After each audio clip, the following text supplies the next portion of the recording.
네, 안녕하십니까. 반갑습니다. 삼본 도서관에서 실시하는 포스트 코로나 시대 고전 인문학과의 만남. 이번 시간이 네 번째 강의인데요. 이번 시간에는 왼쪽 편에 보이는 세종의 원칙이라고 하는 제 책인데요.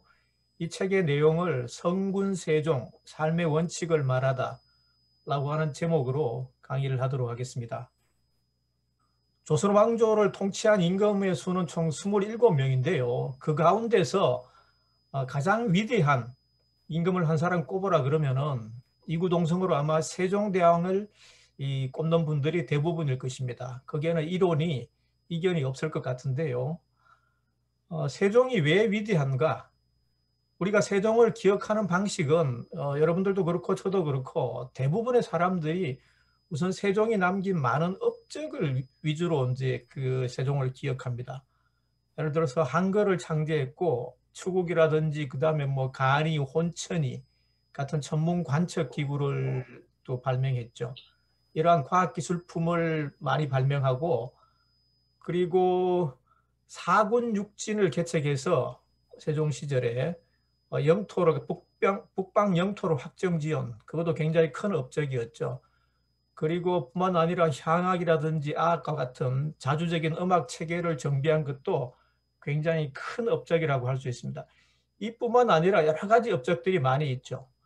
이러한 업적들만 하더라도 세종이 27명 조선왕조를 통치했던 27명의 임금 가운데 가장 위대한 임금이다. 이렇게 얘기해도 될 것 같습니다. 그리고 대부분 다 세종의 그런 업적을 위주로 세종이라고 하는 사람을 그렇게 기억을 하죠. 하지만 제가 말씀드리고 싶은 것은 이러한 세종이 남긴 그런 업적보다 더 중요한 사실이 있습니다. 세종이 한 31년 조금 넘게 재위를 하면서 이 조선왕조의 4대 군왕으로서 조선이라는 왕조를 통치를 했는데요.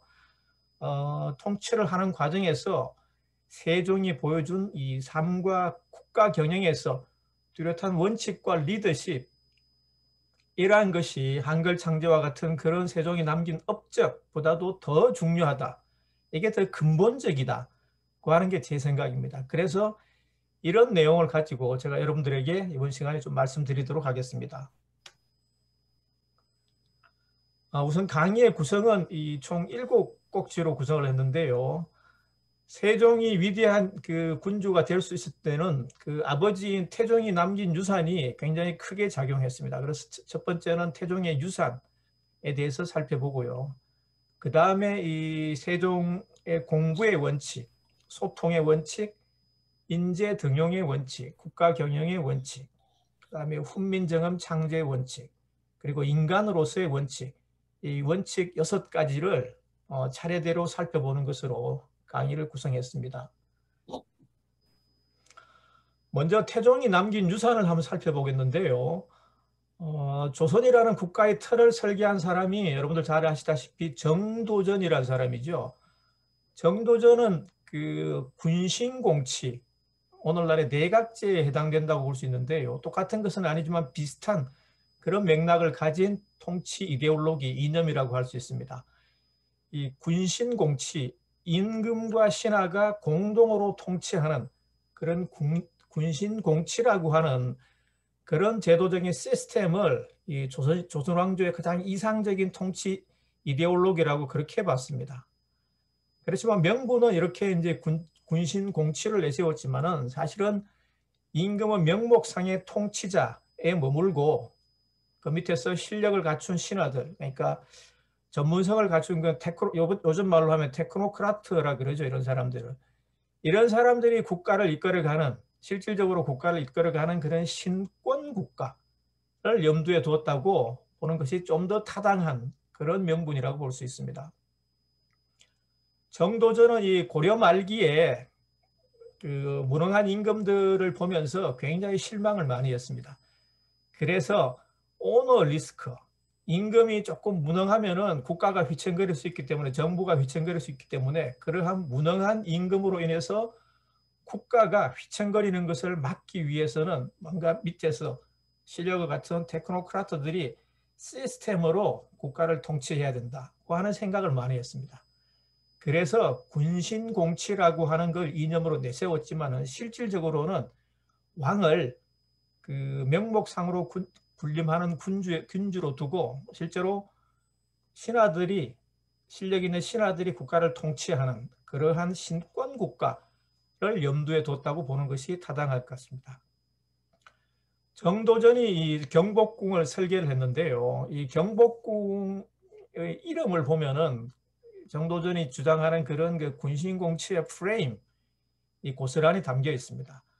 근정전이라고 하는 건 대전인데 여기서 이제 그 회의도 주로 하고 의전회의 같은 걸 하고 하는 그 근정전이 대전인데 이게 이제 근면하게 정사를 돌본다고 하는 의미죠. 그 다음에 일상적으로 왕이 기거를 하면서 업무를 보는 그런 편전을 사정전이라고 이름을 붙였는데 이것도 보면은 한자를 보시면은 생각할 사자가 붙어 있죠. 그리고 생각을 깊이 하면서 정무를 돌본다 이런 의미가 있죠. 그 다음에 그 임금이 그 밤에 편히 쉬는 그 침전, 침실이죠. 그러니까 침실이 강령전인데 이 강자도 보면은 건강할 강자에 평안할 앙자, 신체를 갖다가 건강하게 유지하라고 하는 그런 의미를 갖다가 부여를 했죠. 근정전이나 사정전, 강령전이라고 정도전에 이름을 붙였는데 이 이름들에 담긴 메시지를 보면은 신하들이 임금의 일거수일투족을 관여하고 규율하겠다는 그런 의지가 내포되어 있다고 볼 수 있습니다. 그래서 이런 것만 보더라도 정도전이 염두에 뒀던 군신공치라고 하는 정치적 이데올로기가 실제로 어떤 걸 지향하고 있는지를 갖다가 우리가 잘 알 수 있습니다.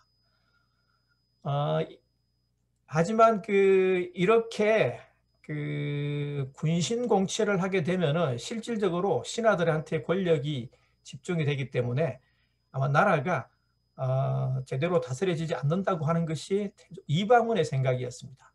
이방원은 태조 이성계의 다섯째 아들이었죠. 그래서 굉장히 똑똑했습니다. 정도전에 이러한 의도를 충분히 간파를 했죠. 이방원이 생각할 때 군신공치라고 하는 것은 결국 죽 써서 개주는 꼴이다. 그러니까 그 군사혁명을 통해서 쿠데타를 통해서 고려 왕조를 갖다가 무너뜨리고 조선 왕조를 개창을 했는데 이성계가 중심이 돼서 근데 권력 자체를 신하들에게 나눠주고 넘겨준다 그러면은 결국은 죽 써서 개주는 꼴이 아니냐고 하는 생각을 많이 했습니다. 그래서 이 정도전을 어린 시절부터 이방원은 삼촌하면서 굉장히 많이 따랐죠.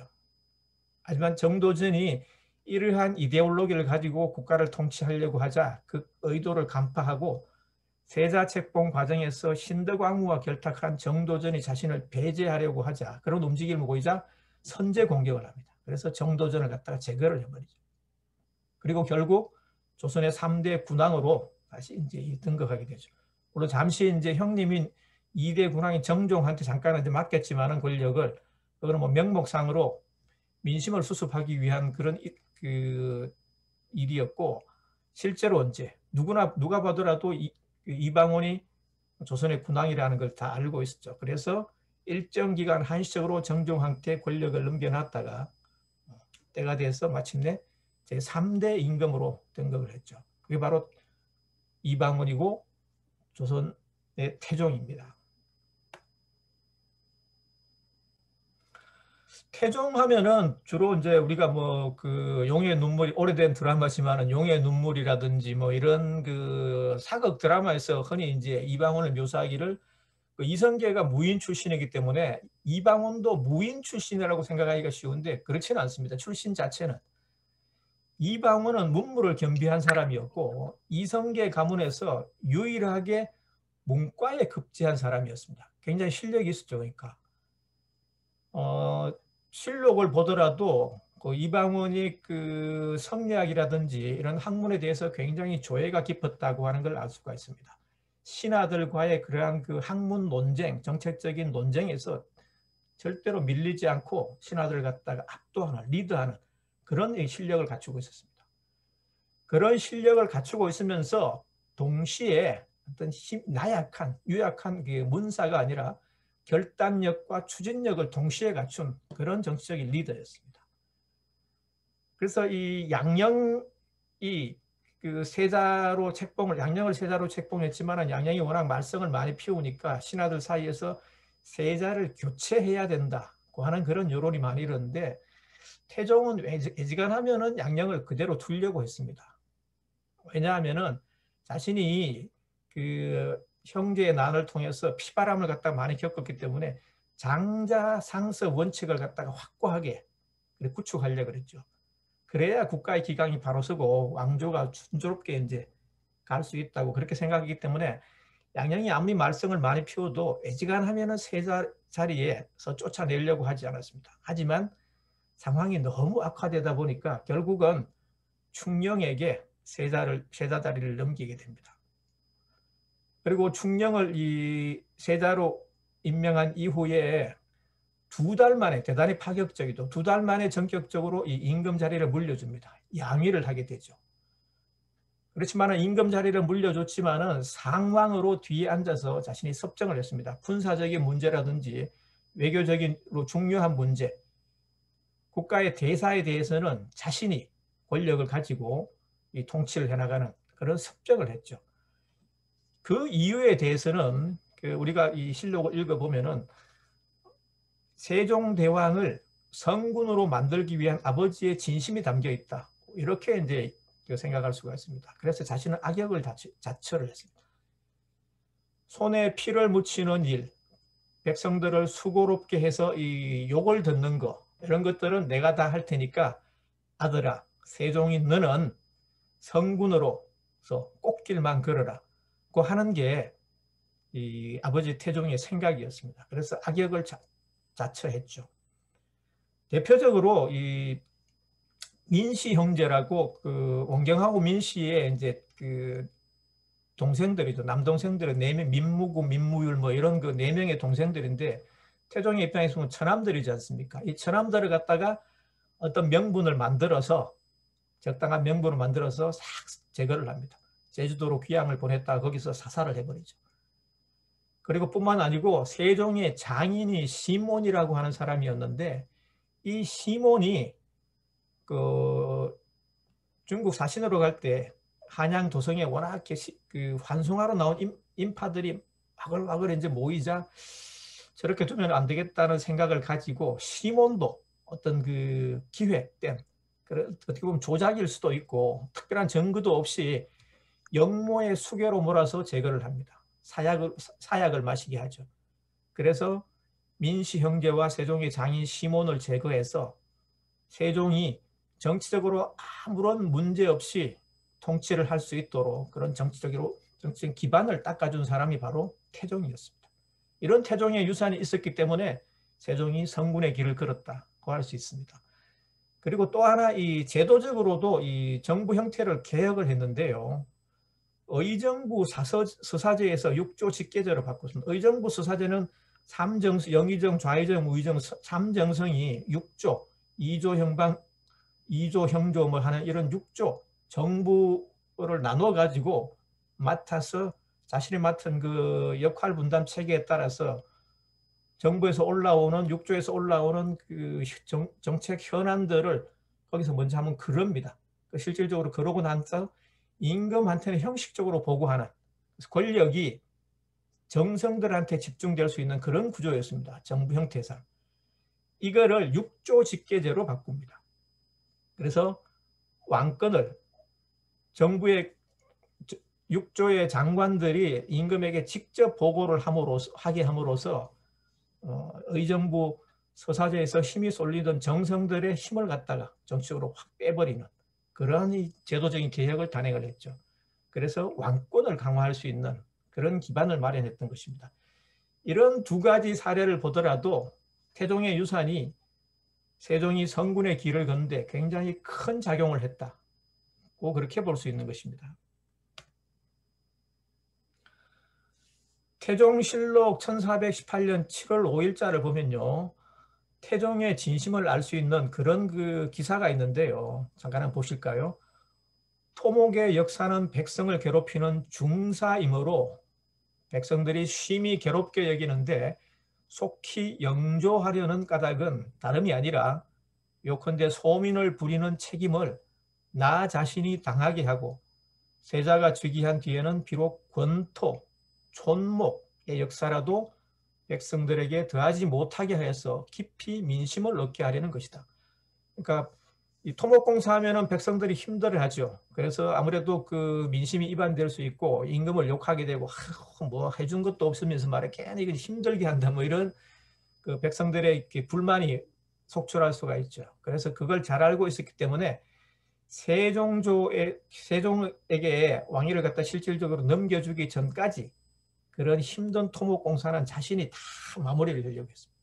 그래서 뒤에 보시다시피 그러한 백성들을 수고롭게 하는 그런 힘든 일은 토목공사 같은 그런 힘든 일은 백성들이 더하지 못하게 해서 깊이 민심을 누가? 세종이 새로운 임금인 세종이 깊이 민심을 얻게 하려는 것이다. 이 실록의 기록을 보면은 태종이 아버지로서 아들 세종을 성군으로 만들기 위해서 얼마나 많은 애를 썼는지 하는 그런 진심이 읽힌다고 볼 수 있겠습니다. 그리고 또 한 가지 조치를 했는데요. 양녕이 세자 시절에는 이 양녕이 워낙 말썽을 많이 피우니까 궁궐에 개구멍이라고 그러죠. 조그만한 이렇게 막 정식 문도 아닌데 그걸 만들어 놓고 혹은 뭐 담을 타놓고 넘어가서 그 민가로 가서 사람들하고 막 어울리면서